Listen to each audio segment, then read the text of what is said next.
Hello everyone, welcome to your channel Vishesh academy by Neha. This is Neha. तो कैसे हैं आप सब? होप सो सब बढ़िया होंगे।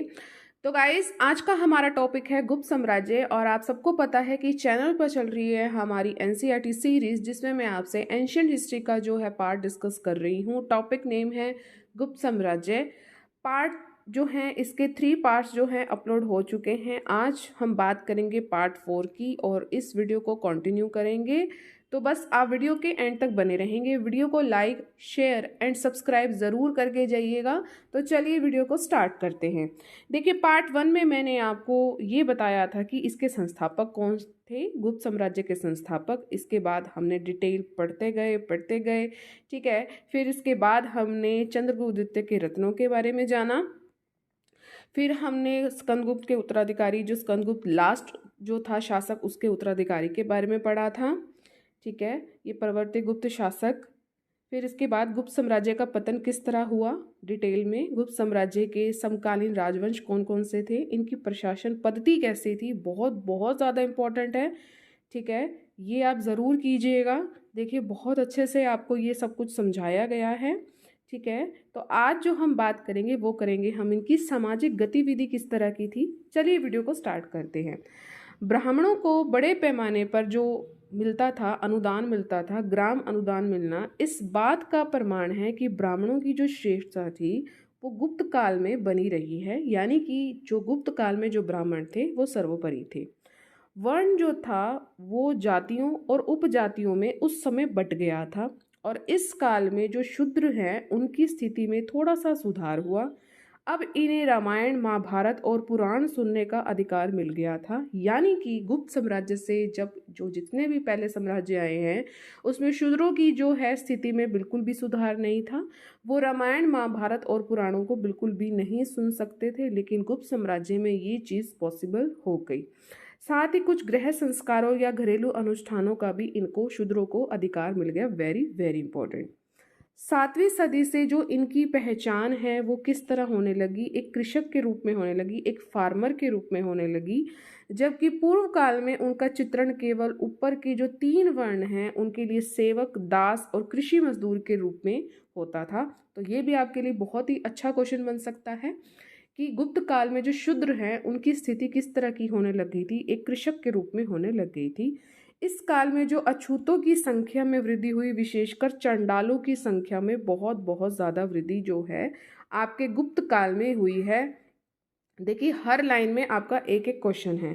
फाहियान ने इस बारे में क्या लिखा है? वो लिखता है कि जो चांडाल थे वो गांव के बाहर बसते थे और मांस का व्यवसाय करते थे।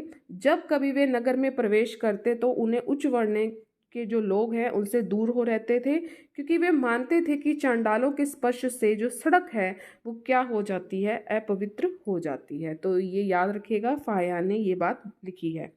गुप्त काल में जो शूद्रों की भांति स्त्रियों को भी अब रामायण, महाभारत और पुराण सुनने का अधिकार प्राप्त हुआ। पर्दा प्रथा हो गई, सती प्रथा, नियोग प्रथा, इसका प्रचलन बहुत ही तीव्रता से दृष्टिगोचर होने लगा था। अब जो स्त्रियों की स्थिति है वो पहले से बहुत ज़्यादा दयनीय हो गई थी। पितृतंत्रात्मक जो व्यवस्था है उसमें पत्नी को जो है निजी संपत्ति समझने लगे और यहाँ तक कि पत्नी से मृत्यु में भी साथ देने की आशा भी करने लगे। अगर मैं मर रहा हूँ तो तू भी साथ मरेगी। ठीक है। और पति के मृत्यु पर पत्नी का पति के चिता में सती करने का जो पहला अभिलेख है वो हमें उदाहरण जो है गुप्त काल में ही मिलता है। अगर आपसे क्वेश्चन पूछा जाता है कि सती प्रथा का जो का प्रचलन आपको किस काल में देखने को मिलता है सबसे पहले, तो वो काल है आपका गुप्त काल। Very very important. ठीक है, चलिए आगे बढ़ते हैं। स्मृतियों में कहा गया है कि विवाह के साथ वधु के रूप में माँ बाप द्वारा दिए गए जो भूषण, अलंकार, वस्त्र हैं, सामान्य जो है स्त्री धन होते हैं। मान लीजिए आप बेटी को कुछ दे रहे हैं, कुछ भेंट दे रहे हैं, तो उसका स्त्री धन है। 6ठी सदी के स्मृतिकार जो कात्यायन ने का कहना है कि स्त्री अपने स्त्री धन के साथ अपने अचल संपत्ति को क्या कर सकती है, बेच सकती है और इसको गिरवी भी रख सकती है। और कात्यायन के अनुसार भूमि में स्त्रियों को हिस्सा मिलता था। वेरी इंपॉर्टेंट कि स्त्रियों को हिस्सा मिलता था। अभी अभी हमने पढ़ा है कि स्त्रियों की जो स्थिति है वो दयनीय हो रही है, लेकिन भूमि में स्त्रियों को हिस्सा मिलता था। अब बात करेंगे हम बौद्ध धर्म की अवस्था। गुप्त काल में बौद्ध धर्म को जो है राज्यश्रेय मिलना जो है बिल्कुल समाप्त हो गया था। अर्थात में इस धर्म का जो उत्कर्ष अशोक और कनिष्क के दिनों में था वह गुप्त काल में बिल्कुल भी नहीं रहा। इससे पहले की वीडियोस आप देख लीजिए, प्लेलिस्ट इसकी बनी हुई है, डिटेल में आपको मैंने सब कुछ बताया हुआ है। ठीक है, तो अशोक और कनिष्क के टाइम अगर आप पढ़ोगे तो बौद्ध धर्म की व्यवस्था उसमें बहुत बहुत बहुत बढ़िया थी, लेकिन यहाँ पर आके बिल्कुल क्षीण हो गई। नालंदा बौद्ध विशिक्षा जो है केंद्र बन गया था। कौन सा बना है शिक्षा का केंद्र? नालंदा। कुमारगुप्त प्रथम ने जो है नालंदा महाविहार की जो है स्थापना करवाई थी। क्वेश्चन आपसे पूछा जा सकता है कि नालंदा महाविहार की स्थापना किसने करवाई थी गुप्त काल में? तो कुमारगुप्त प्रथम ने करवाई थी। ठीक है, इतना आपके लिए जानना है। अब बात करते हैं थोड़ी सी आगे। अब जानते हैं भागवत संप्रदाय का उद्भव और विकास। इसका उद्भव कब हुआ है? इसका उद्भव हुआ है मौर्योत्तर काल में, यानी कि मौर्यों के साम्राज्य में, चंद्रगुप्त मौर्य वाले टाइम में नहीं हुआ है। मौर्योत्तर काल में जो है इसका उद्भव हुआ है भागवत संप्रदाय का। और वैदिक काल में विष्णु जो होते थे वो गौण देवता थे, और ईसा पूर्व दूसरी सदी में आकर वे नारायण नामक देवता से अभिन्न हो गए और नारायण विष्णु जो है कहलाने लगे। नारायण मूलतः अवैदिक जनजातीय क्या थे? ये देवता थे, और ये भागवत कहलाते थे, और उसके उपासक भी क्या कहलाते थे? भागवत कहलाते थे। यानी कि आप इन नारायण का अगर आप जैसे इनकी पूजा करते हो तो आप क्या कहलाओगे? आप भागवत कहलाओगे। जब विष्णु और नारायण दोनों एक हो गए तब दोनों के उपासक भी धर्म की एक ही छत्र छाया में आ गए। इसके बाद विष्णु का संबंध पश्चिमी भारत के निवासी वृषणी कुल के एक पौराणिक महापुरुष से जुड़ गया जो कृष्ण वासुदेव कहलाता था। ये नाम आपने कहीं ना कहीं जरूर सुने होंगे, विष्णु नारायण, कृष्ण वासुदेव। तो आज इनकी आप डिटेल पढ़ रहे हो कि ये आए कहाँ से हैं। तो ये वृषणी कुल है, उसके पौराणिक जो है महापुरुष के साथ इनका जो है नाम जुड़ गया जो कृष्ण वासुदेव कहलाते थे। भागवत संप्रदाय के कितने तत्व हैं? भागवत संप्रदाय के मुख्यतः तत्व हैं भक्ति और अहिंसा। भक्ति का अर्थ क्या है कि प्रेममय निष्ठा निवेदन है, और अहिंसा अर्थात किसी जीव का वध नहीं करना है आपने। और ये नया धर्म जो था बहुत ज़्यादा उदार था। सहजता से इसने विदेशियों को भी अपनी ओर जो है अट्रैक्ट कर लिया था इस संप्रदाय ने। कृष्ण ने भगवत गीता में घोषणा की है कि जनतय, अपवित्रय, स्त्री, वैश्य और शूद्र भी इसकी शरण में आ सकते हैं। यानी कि कृष्ण जी ने तो सबको ही कह दिया, अनुमति दे दी, आप जरूर आ सकते हैं। गुप्त काल में आकर जो महायान बौद्ध की तुलना में भागवत वैष्णव जो है बहुत ज़्यादा प्रभावी हो गया, क्योंकि हमने अभी अभी पढ़ा है कि जो बौद्ध धर्म जो कहते हैं ना पीक पॉइंट, वो अशोक और कनिष्क के टाइम में था। गुप्त काल में आकर इसकी वैल्यू थोड़ी कम होगी। इसकी जगह कौन आ गई? इसकी जगह आ गए आपके भागवत वैष्णव, और इसने अवतारवाद का उपदेश दिया।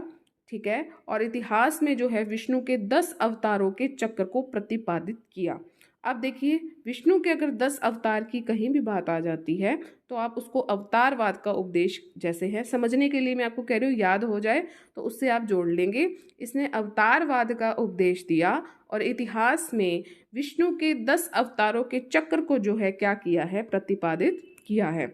अगर हम बात करें वैष्णव संप्रदाय की तो उसके अनुसार जब जब सामाजिक व्यवस्था पर संकट आता है तब तब विष्णु उपयुक्त रूप में जो है अवतार लेते हैं और उनकी रक्षा करते हैं। क्योंकि अभी अभी हमने पढ़ा है कि विष्णु जी के कितने अवतार हैं? 10 अवतार हैं। जैसे जैसे किसी पर कोई संकट आया तो वही अवतार ले लेते थे और उनका उद्धार कर देते थे। ठीक है, और 6ठी सदी में आकर विष्णु की गणना अब शिव और ब्रह्मा के साथ साथ त्रिदेव में होने लगी। ब्रह्मा, विष्णु, महेश कहते हैं ना, तो ये वही है। 6ठी सदी में आते आते त्रिदेव में इनकी जो है गणना होने लगी।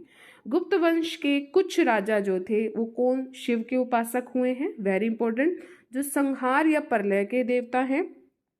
लेकिन शिव का उत्कर्ष जो है बाद में हुआ है। गुप्त शासन की आरंभिक अवस्था में शिव इतने महत्वपूर्ण नहीं लगते हैं जितने कि विष्णु लगते हैं। तो आपने ये चीज़ ध्यान रखनी है, पहले विष्णु जी आए हैं, उसके बाद शिव की जो है महिमा ने सबने गाई है। गुप्त काल में मूर्ति पूजा जो है ब्राह्मण धर्म का सामान्य लक्षण हो गया था। ठीक है, और गुप्त वंशी राजाओं ने विभिन्न धार्मिक संप्रदायों के प्रति सहनशीलता का मार्ग अपनाया। गुप्त काल जो है प्राचीन भारत का स्वर्ण युग जो क्या कहा जाता है? स्वर्ण युग कहा जाता है। समुद्रगुप्त और चंद्रगुप्त द्वितीय कला और साहित्य के क्या थे, ये संपोषक थे। वेरी इंपॉर्टेंट, ये बहुत ज़्यादा इंपॉर्टेंट है। क्वेश्चन आपसे पूछा जाता है कि समुद्रगुप्त को अपने सिक्के पर वीणा बजाते हुए दिखाया गया है और चंद्रगुप्त का दरबार जो है न वो नवरत्न अर्थात 9 बड़े बड़े विद्वानों से अलंकृत था। गुप्त काल में जो बनी 2 मीटर से ऊंची जो थी बुद्ध की कांस्य मूर्ति भागलपुर के निकट सुल्तानगंज से प्राप्त हुई है। डायरेक्ट क्वेश्चन आपसे पूछा जाता है कि गुप्त काल में जो बुद्ध की कांस्य मूर्ति है वो कहाँ से मिली है, तो वो भागलपुर के निकट सुल्तानगंज से जो है हमें प्राप्त हुई है। गुप्त काल में हमें सारनाथ और मथुरा में बुद्ध की सुंदर और आकर्षक प्रतिमाओं का भी निर्माण मिला है। गुप्तकालीन जो अजंता की चित्रावली बौद्ध कला का सर्वश्रेष्ठ नमूना है और इन चित्रों में आपको गौतम बुद्ध और उनकी पिछले जन्मों की विभिन्न घटनाएं जो है आपको ये मिलती हैं। तो एक एक लाइन से आपका एक एक क्वेश्चन है, आप देख पा रहे होंगे, ठीक है। और गुप्त शासक जो है अजंता चित्रकला के संरक्षक नहीं थे। वेरी इंपॉर्टेंट, वो किसके नहीं थे, वो अजंता चित्रकला के संरक्षक ये नहीं थे गुप्त शासक। चूंकि गुप्त वंश के शासक किसके उपासक थे, ये हिंदू धर्म के संपोषक थे, हमने अभी अभी पढ़ा है। और इसीलिए पहली बार हम गुप्त काल में विष्णु, शिव और अन्य हिंदू देवी देवताओं की प्रतिमा पाते हैं। इससे पहले नहीं हुआ था, गुप्त काल में ही हमें ये सब चीज़ें देखने को मिली हैं जिनकी हम आज पूजा करते हैं। वास्तुकला में गुप्त काल जो है बिल्कुल पिछड़ा हुआ था। बात करें तो कानपुर के भीतरगांव, ये आप याद रखेंगे, कानपुर के भीतरगांव में, गाजीपुर के भीतरी और झांसी के देवगढ़ के ईंट के मंदिर। आपसे पता है क्या पूछा जाता है, कैसे ईंटों के मंदिर हमें कहाँ कौन कौन है उनके नाम बताने हैं गुप्त काल में। तो कानपुर के भीतरगांव में, गाजीपुर के भीतरी में और झांसी के देवगढ़ में हमें ईंट के मंदिर मिले हैं। नालंदा का जो बौद्ध महाविहार है वो 5वीं सदी में बना है और इसकी सबसे पहली जो संरचना है वो किसकी है, वो ईंटों की है। और ये सब कहाँ बनी है, गुप्त काल में बनी है। तो आगे हम कल कंटिन्यू करेंगे। तो कैसा लगा सेशन पार्ट 4, उम्मीद है अच्छा लगा होगा। अगर आपको ये बढ़िया लगा है तो प्लीज़ आप सभी अब लाइक ज़रूर करें, शेयर आप मैक्सिमम करें, सब्सक्राइब का रेड बटन उसे ज़रूर प्रेस करें और ऑल पर ज़रूर क्लिक करें ताकि चैनल पर जितनी भी वीडियोस आएँ उसकी नोटिफिकेशन आपको टाइम टू टाइम मिलती रहे। क्योंकि मेरा ये मानना है कि हमारे जो चैनल पर जो भी आपको प्रोवाइड किया जा रहा है वो बहुत ही अच्छा है, मटेरियल बहुत अच्छा है। आप उसको एक बार देख लेंगे, 2 बार आप उस वीडियो को देख लोगे ना तो आपको वो चीज़ आसानी से समझ आ जाएगी। दूसरी बार देखने पे तो मैं गारंटी कह सकती हूँ कि चीज़ आपको साथ साथ याद होती जाएगी। कारण आपको ये बता देती हूँ कैसे आप करोगे। जैसे मैंने आपने दूसरी बार वीडियो को देखा और साथ साथ जैसे जैसे मैं 2 बार उसको रिपीट करती हूँ तो आप भी साथ साथ बोलिए। बोल बोल के ही सब चीज़ें याद होती हैं क्योंकि हमारी घर गृहस्थी में इतने काम हो जाते हैं और उसको याद करना काफ़ी मुश्किल हो जाता है। ठीक है, तो चलिए। और हाँ, आज एक और अनाउंसमेंट। देखिए मेरी थोड़ी सी तबीयत थोड़ी डाउन थी तभी ये थोड़ी लेट हो गई है वीडियोज़ मेरी, लेकिन अब मैं पूरी कोशिश करूँगी कॉन्टीन्यूटी में हमारी डेली वीडियोस रहे। आप यहाँ तक पहुँच भी गए हैं तो अब आप ज़रूर सब्सक्राइब करके जाइएगा। और मैं उनको बता दूँ जो मेरे साथ शुरू से जुड़े हुए हैं, जो पॉलिटी का जो मैंने आपको बोला था कि हम स्टार्ट करेंगे तो होप्सो मैं आज स्टार्ट कर दूँगी और उसमें मैं आपको जो ल्यूसेंट की बुक है ना वो उससे मैं आपको पॉलिटी करवाऊँगी। तो इसकी भी जो है अलग से प्लेलिस्ट बन जाएगी। ठीक है, चलिए मिलेंगे अपने नेक्स्ट सेशन में। Till then thank you so much for watching. Bye bye guys and take care.